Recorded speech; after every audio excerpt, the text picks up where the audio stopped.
ठाकुर जी घुटमन घुटमन चलते हैं, और जब घुटमन चलते हैं तो ठाकुर जी के घुटने जो हैं वो ब्रज रज में संलिप्त है जाएं। बीच बीच में ठाकुर जी कभी कभी लुढ़क जाएं, जैसे लुढ़के सो पूरे तन पे भी वही ब्रज की रज लग जाए। तभी धन भाग्य है, सौभाग्यशाली है ये ब्रज की रज।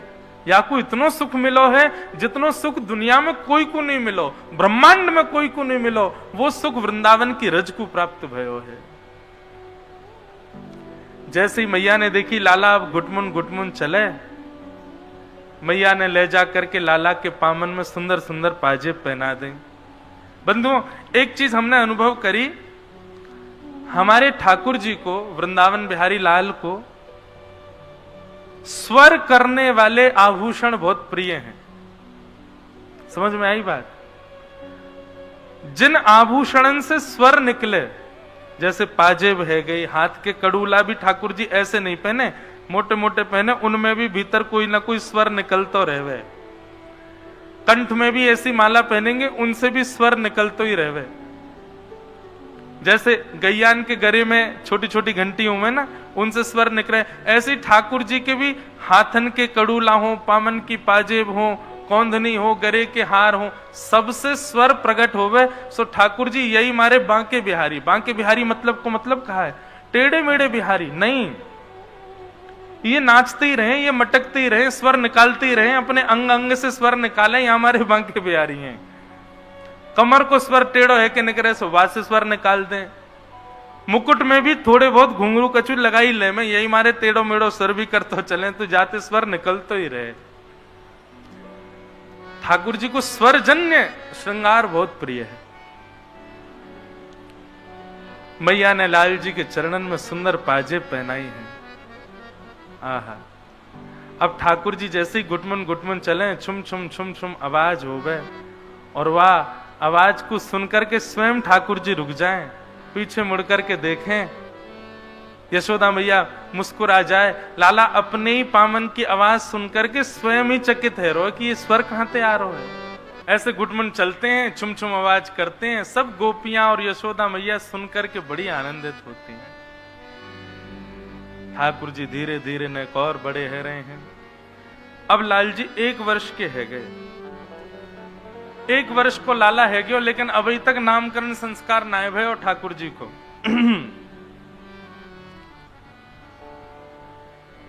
यहां तो नामकरण संस्कार को भाव है, ब्रजमंडल में तो ऐसा कहवे कि भैया 1 वर्ष तक इतने उत्सव भय, इतने उत्सव भय कि यशोदा मैया लाला की छठी पूजनों भी भूल गई। या हमारे आज भी नाथद द्वार में, श्रीनाथ जी में ठाकुर जी की छठी जन्माष्टमी से 1 दिन पहले पूजी जाए, सप्तमी के दिन, भादों की सप्तमी में ठाकुर जी की छठी पूजे। काय को? बोले यशोदा मैया भूल गई 1 वर्ष तक। जैसी लाला 1 वर्ष को भयो तो कल जन्माष्टमी है, तब आज मैया ने सोची, बोले लाला तो कल 1 वर्ष को है जाएगा, मोह लगा मैंने तो या की छठी पूजी नहीं। तब बड़ी बूढ़ी माता ने की, अब बोले भूल गए तो कहा अब आज ही पूज दो। तब से आज तक सप्तमी के दिन, भादों की सप्तमी को ठाकुर जी की छठी पूजती है, और अष्टमी को फिर नंदोत्सव होता है। ऐसो लाला को उत्सव मनाया गया। करवट उत्सव मना रहे हैं, स्वर उत्सव मना रहे हैं, घुटरुन चलन उत्सव मना रहे हैं। जब कैसे कैसे उत्सव मने, काय बात को उत्सव है भैया? बोले आज नंद के लाला ने करवट ली है। कल पूछ रहे आज काय को उत्सव है? बोले आज लाला ने, अच्छा ठाकुर जी ने सबसे पहला शब्द बोला गैया, फिर मैया। अब कई कहें गैया, कई कहें मैया, पर सबसे पहला शब्द ठाकुर जी ने मैया कही, और वो मैया भी गैया को देख के कही। गैया को देख के बोले मैया। आहा, पूरे ब्रजमंडल में उत्सव है लगा। बोले काय बात को? आज लाला ने मैया कही है। फिर उत्सव भयो, बोले अब, बोले आज लाला ने बाबा कही है। फिर उत्सव भयो, बलराम जी लिए घूम रहे हैं लाला को गोदी में, बोले क्यों? आज लाला ने भैया कही है। अब तो ले ले गोद में सबरी गोपी के हमारो नामू बोल दे। ठाकुर जी धीरे धीरे अब हरकत सीख गए। मैया की लाला तेरी आंख कहां है? ठाकुर जी करें ऐसे, मेरी आंख। लाला तेरी नाक कहां है? सो ठाकुर जी अपनी नाक पकड़ ले, ये मेरी नाक। लाला तेरी जीभ कहां है? सो ठाकुर जी अपनी जीभ ऐसे बाहर निकाल के घूमे। अब तो सब गोपी नंबर नंबर लगामे अपनो, लाला तेरी आंख कहां है? ठाकुर जी ऐसे कर करके बेचारे पागल है गए, बोले सबरी आंख ही पूछे। एक गोपी चतुर आई, वहां ने ठाकुर जी से कही लाला तेरे कान कहां है? ठाकुर जी वाकू ऐसे देखने लगे घूर के, बोले मैंने कान पकड़े और ये कहेगी अच्छा लाला मैंने क्षमा कर दिया, तू माफी मत मांगे। लाला तेरे कान कहां है? ठाकुर जी ऐसे देखें, अरे मैया तू तो ऐसे ही बोले, लाला सब जाने, देखियो ये तो जाने ही ना या के कान कहां है। इतने लाल जी उठ करके आए और नेक नेक संभल के चल के और वह गोपी के पास आए और वह के कान पकड़ के बोले जय रहे कान। ऐसी ठाकुर जी मधुर लीला करें। 1 वर्ष के है गए, नंद भवन चारों ओर गोपियां बैठी रहती हैं, बस लाल जी के दर्शन के काजे अब कहा लीला करेगो, अब कहा करेगो, अब कहा करेगो, ऐसे लीला ठाकुर जी की चल रही है। 1 वर्ष के ठाकुर जी भय, नामकरण भयो नहीं, तब श्री गर्गाचार्य जी महाराज का आगमन ब्रजमंडल में हुआ।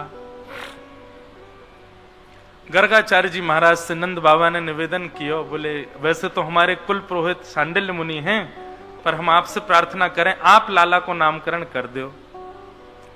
गर्गाचार्य जी बोले देखो हम हैं वसुदेव और देवकी के कुल पुरोहित, कहीं हमने आपके लाला को नामकरण कर दिया और कंस को पता चली कि गर्गाचार्य जी ने नामकरण किया है तो उसको संशय हो जाएगा कि कहीं देवकी का जो बालक उसका शत्रु है वो कहीं यही तो नहीं है, गर्गाचार्य जी क्यों नामकरण कर रहे हैं। और बाबा आपको स्वभाव है, मैंने अभी आके सुनी वृंदावन में करवट उत्सव है, बोलवे को उत्सव, घुटरुन चले तो उत्सव, इतने उत्सव कौन करे। अरे बालकन को इतना ज्यादा प्रदर्शन नहीं करना चाहिए, नजर लग जाए बालकन को, बालकन को गोपनीय रखना चाहिए, ज्यादा उनको प्रस्तुत नहीं करना चाहिए। नंद बाबा बोले क्षमा कर दो, अब हम क्या करें, एक ही लाला है हमारो तो, और सब ब्रजवासी को अपनो ही लगे हमारे सब उत्सव करें। गर्गाचार्य जी बोले अब थोड़े गंभीर है जाओ, नेक उत्सव कम करो, ये नामकरण उत्सव इसका ज्यादा प्रचार मत करना। ठीक है।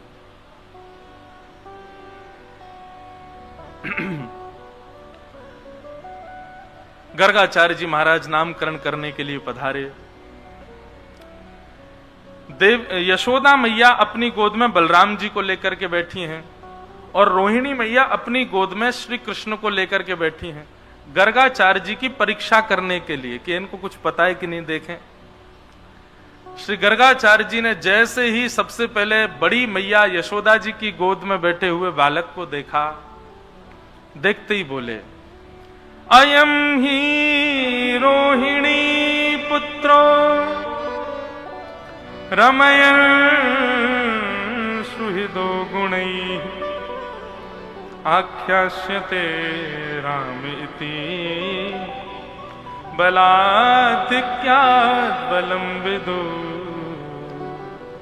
भैया क्षमा करियो पर ये आपकी गोद में जो लाला ये आपका नहीं है, ये रोहिणी का बेटा है। इस बालक का नाम मैं राम रखता हूं, पर क्योंकि ये अपने कुल का संवर्धन करेगा इसलिए लोग इसको राम कहकर के पुकारेंगे, पर बल की अधिकता होने के कारण इसका नाम बलराम होगा। और भी कई नाम संकर्षण आदि, बलभद्र आदि इसके होंगे, पर मूल नाम इनका राम होगा। यशोदा मैया की गोद में बैठे हुए ठाकुर जी को जैसे ही गर्गाचार्य जी ने देखा, वर्णन आता है श्री गर्गाचार्य जी की समाधि लग गई। क्यों? श्री गर्गाचार्य जी देखते ही जान गए कि ये तो साक्षात परब्रह्म है, और ये वही परब्रह्म है जिनका मैं नित्य ध्यान करता हूं। शंख चक्र गदा पद्मधारी श्रीमन नारायण यज्ञ भोक्ता त्रिलोकीनाथ। जैसे ये विचार करके गर्गाचार्य जी के नेत्रों में अश्रु आ गए, बस हाथ कंपायमान होने लगे, प्रणाम करना चाहते थे, कहना चाहते थे मैया तुम्हारी गोद में जो ये बालक है ये कोई बालक नहीं है, ये तो साक्षात परमात्मा है। पर तुरंत ही ठाकुर जी ने अपने दृष्टि से गर्गाचार्य जी को देखा, उनको स्तब्ध कर दिया। थोड़ी देर की उनकी समाधि लगी, मानो ठाकुर जी उनके चित्त में जाकर के गर्गाचार्य जी को समझा रहे हैं, हे गर्गाचार्य जी मैं प्रेम पावे के काजे या ब्रजमंडल में आयो हूं। यशोदा मैया सब गोपी ब्रजवासी ये मुंह से यामारे प्रेम करें क्योंकि ये मुंह को अपनो लाला माने। कहीं इनको मेरी प्रभुता के बारे में पता चल गई कि मैं प्रभु हूं, मैं ईश्वर हूं, तो ये सब सहज प्रेम नहीं करेंगे, मुंह को ईश्वर मानकर के भजनों शुरू कर देंगे। मेरी आपसे प्रार्थना है, मैं इनके प्रेम को लेवे के काजे आया हूं, आप कृपा कर मैया को बताइयो मत कि मैं परमात्मा। बंधु, प्रेम में अपने ईश्वरत्व को, अपने प्रभुत्व को छुपाया जाता है। जिस प्रेम में केवल और केवल अपनी योग्यताएं ही प्रकट की जाती हूं, वो प्रेम नहीं हो सकता, वो स्वार्थ है। कोई व्यक्ति अपनी योग्यता इसलिए दिखा रहा है ताकि उसकी योग्यता पर तुम रीझ हो, पर प्रेम में योग्यता और प्रभुता का दर्शन नहीं कराया जाता। प्रेम में तो अपने प्रभुत्व को और ज्यादा छुपाया जाता है। ब्रजवासियों से जो प्रेम है ना ठाकुर जी का, ऐसा प्रेम किसी से नहीं है। क्यों? क्योंकि यहां ठाकुर जी को किसी ने प्रभु माना ही नहीं। आज भी बरसाने चले जाओ, ब्रजवासी तो पूछो ऊपर कौन विराज रही है, बोले हमारी लाडली जू विराज रही है। कोई ये नहीं कहेगा राधा रानी विराज रही है, बाहर के लोग बोलते हैं राधा रानी। और सही पूछो, ब्रजवासी राधा रानी बोलते ही नहीं है, ब्रजवासी श्यामा जू बोलेंगे, ब्रजवासी लाडली बोलेंगे। कभी कोई ब्रजवासी बोले कोई नहीं, कोई हम बार कोई पागल सो बोल दे राधा रमन, राधा वल्लभ बिहारी जी, नहीं तो मूल ब्रजवासी तो यही कहेगो अपने लाला को दर्शन करवे जा रहे हैं, अपने लाला की सुध लेवे जा रहे हैं, अपने लालन जी को निहारवे जा रहे हैं। वो कभी उनको प्रभु मानते ही नहीं है। इसीलिए ठाकुर जी को यहां बहुत प्रेम है। और इसमें भी दो बात होती है। संसार के कई लोग हैं, वो आपको, आपके प्रभुत्व को अस्वीकार केवल इसलिए करते हैं ताकि हम दूसरों को दिखा सके, देखो ये इतना श्रेष्ठ है लेकिन मैं तो इसको ऐसे रखता हूं। ऐसा नहीं, ये गलत है। दूसरों को दिखाने के लिए किसी के प्रभुत्व को स्वीकार ना करना ये उचित नहीं है। वास्तविकता में जब प्रेम होता है तब प्रभुत्व स्वीकार नहीं होता। दिखावे के लिए किसी के प्रभुत्व को अस्वीकार करना यह संसार का नियम है।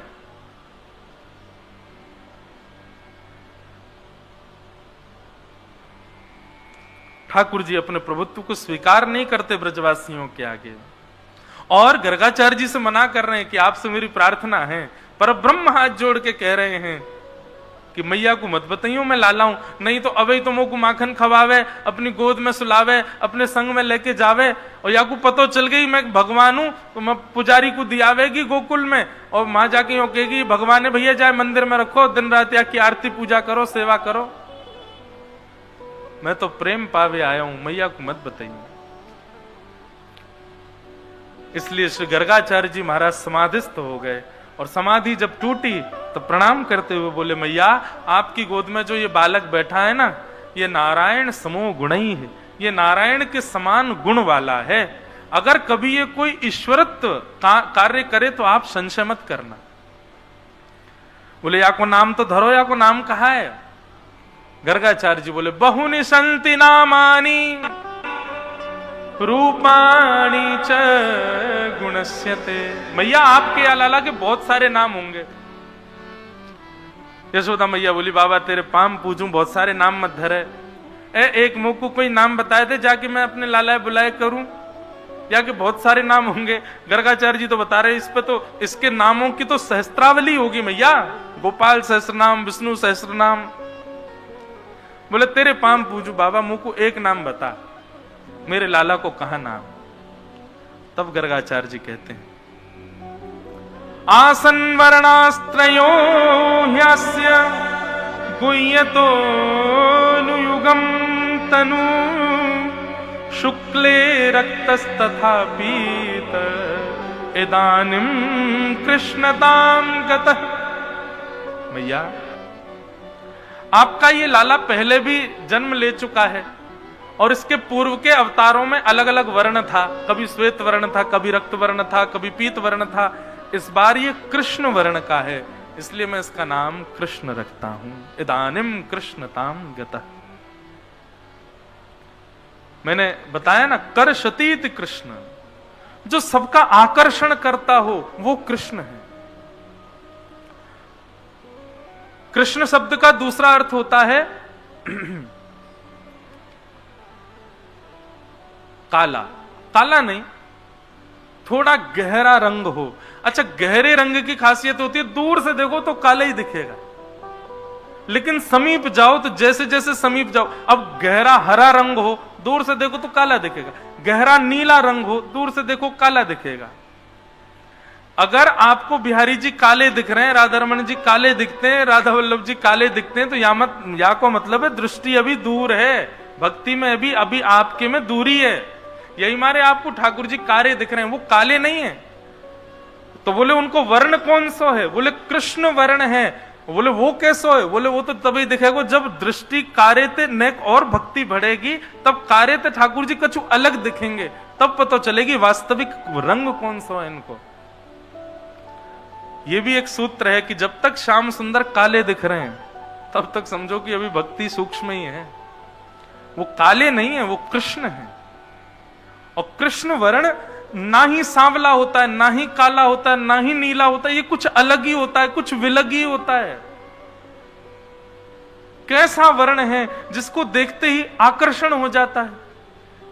किसी गहरे कॉम्प्लेक्शन वाले व्यक्ति से कभी आकर्षण होता है क्या? नहीं होता। हम मानवों का तो कभी नहीं होता।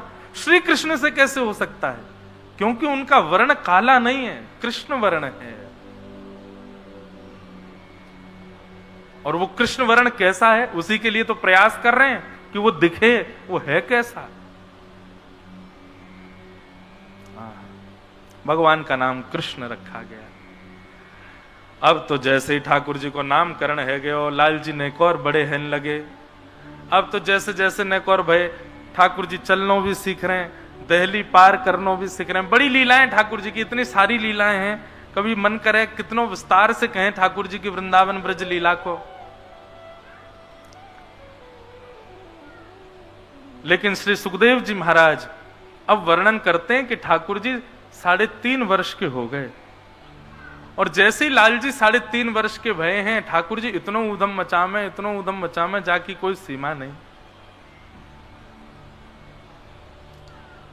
श्रृंग्यग्निडंश्च जलद्विज कंटकेभ्य। बंधुओं, भगवान की जितनी भी लीलाएं हैं ना, उनमें ये माखन चोरी लीला जो है,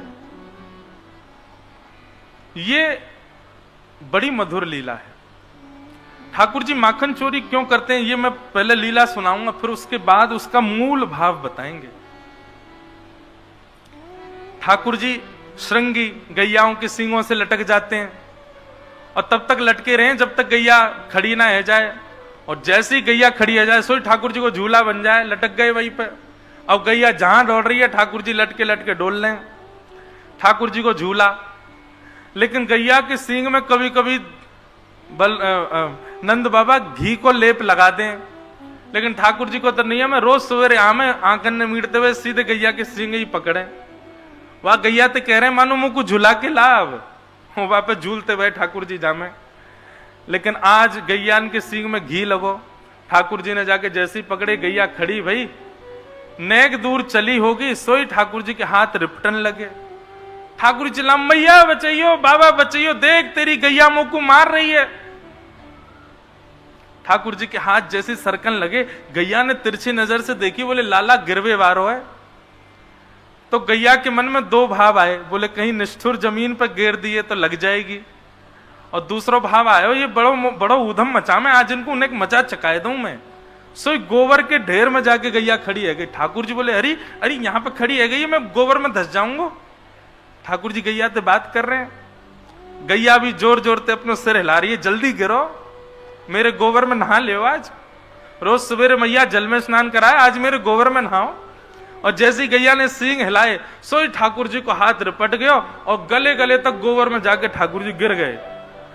अब तो गैया उछल उछल के आनंद कर रही है। ऐसे गैया आनंद करें ठाकुर जी के संग। कभी गैया श्रृंगार करे ठाकुर जी को, बड़े गौ माता के संग भी लाल जी की ऐसी ऐसी लीलाएं हैं। यशोदा मैया आवे, लाला कहां है? अब गले गले गोबर में धसे हुए ठाकुर जी कह रहे हैं मैया मैं यहां हूं, मुझको जल्दी निकार। यशोदा मैया जावे, जाके लाला को निकारे, बोले कितनों नभाव धुभाव, जय में आके खेले गोबर में। मुझको तो लगा लाला तू पूर्व जन्म को सूकर दिखे। हाँ मैया मैं सूकर हूं, पूर्व जन्म वो बरा भगवान भयो ना, जाने पृथ्वी की रक्षा करी काई। मैया बोली हम बे, बोले वो मैं ही तो हतो, मैं ही बरा बन के आयो। मैया बोली कहां ते जन बात बनानो सीख गो, ज्यो ज्यो बड़ो है तो जा रो है, बंदरन की तरह उछले यहां ते मां और बात और बनावे इतनी। मैया ले जाके स्नान करावे, फिर से श्रृंगार करे ठाकुर जी को। आहा, श्रृंगी अग्नि, अग्नि से खेलते हैं, जलते भाई लकड़ी लेकर के बलराम जी के पीछे भागेंगे, फिर नेक देर बाद बलराम जी ठाकुर जी के पीछे भागेंगे, यशोदा मैया इन्हें बचाती डोले।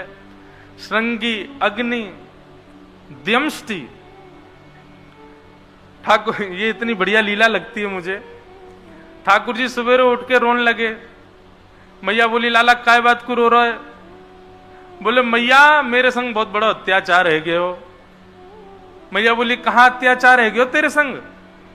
मैया देख कल हमारी गौशाला में गैया ब्याई। मैया बोली वो तो रोज ही ब्याह में, कल कहा है गो?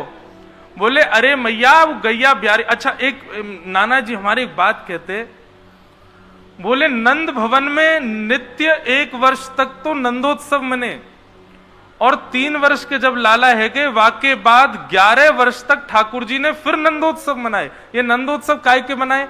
बोले 9 लाख गैया, हर दिन एक गैया ब्याह जाए, और वह गैया के ब्यावे पे ठाकुर जी उत्सव मनाते, वाको नाम धरते, वाके नाम से खूब लुटाते, खूब जैसे नंद बाबा लाला के जन्म पे लुटामे, ऐसे लालजी रोज गोकुल में जाके कछु ना कछु लुटा के आमे। सब गोकुल वाले ने पता हो कि या कि कोई गैया ब्याह गई होगी आज इतनी सारी गैया है। कोई भी गैया ब्यावे तो ग्वारिया को सख्त आदेश है कि लाला को कक्ष से लेके जानो है, अपने आगे डंडा लेके खड़ो रहेगो जब गैया ब्यावेगी। और ठाकुर जी को नियम है जैसे ही गैया के उधर से बछड़ा नेक बाहर आवे तो गैया 2 गोमुखी है जाए, मतलब एक तो गैया को मुख है और पीछे से बछड़ा बाहर आयो तो वाको भी मुख, तो 2 गोमुखी है गए, 2 तरफ गौमुख है गए। तब ठाकुर जी वाकी परिक्रमा लगा में गैया की, और परिक्रमा लगा के फिर वाकी आरती करें। ये नित्य के क्रम ठाकुर जी के हैं 3 वर्ष से। अपने आगे लाल जी वाकू बछड़ा को जन्म हो गए को वाकी सुंदर ठाकुर जी अपने हाथन से साफ करें, फिर वाकू गरे ते लगाम, फिर वाकू नाम धर दें। एक दिन ठाकुर जी रोने लगे। मैया बोली काय को रो रहे हो? कल एक गैया ब्याई हमारी। मैया बोली वो तो रोज ब्याह में, कल कहा है गो? बोले मैया मैंने आज तक सोची नहीं, पर जैसे ही वह बछड़ा ने जन्म लियो मैंने वाकू हृदय से लगायो, और मैं वाकू देख रहा हूं ये कैसा है। अचानक वाने अपना मुंह खोला और मैंने देखी वाके मैया सबरे दांत ने करे आए। मैया बोली तो मैया मैं 3 बरस को है गो, बुढ़ापे की ओर मेरी उम्र जा रही है, अभी तक 5 दांत निकले, बाकी सबरे दांत ने करे आए जन्म लेते ही। ये हमारे ठाकुर जी रो रहे हैं। ऐसी बात जब यशोदा मैया सुने तो जितने काम हो में सबन को छोड़ के बैठ जाए और सिर पे हाथ धर के खूब हंसे, और हंस हंस के नेत्रन में आंसू ले आवे, और फिर जाके लाला को गोद में बैठा ले। अरे लाला तू कहां ते बात बनावे? अब नेक्स्ट से ठाकुर जी उनको समझाओ कि क्यों तेरे दांत ना आ रहे? मैया मेरे दांत क्यों ना निकल रहे, जल्दी बता। बछड़ा के सबरे दांत आ गए, मेरे नाए, मुझको तो वाके सामने हंसवे में शर्म आवे। यशोदा मैया के में लाला तू दूध पीवे, तू दूध ना पीवे, तू केवल मक्खन मिश्री खातो रे पूरे दिन। और मक्खन कैसे होवे? बोले मक्खन चीकनो होवे। अब चीकनो मक्खन तू खावेगो तो तेरो मुंह चीकनो हो जाएगा, और चीकनी वस्तु पे ये ठोस वस्तु जो होमे का फिसल जाए। तू मक्खन खावे तेरे सबरे दांत पेट में चले जाएं, तू दूध पिएकर तेरे दांत निकल आमेंगे। ऐसे मैया ठाकुर जी को समझा रही है।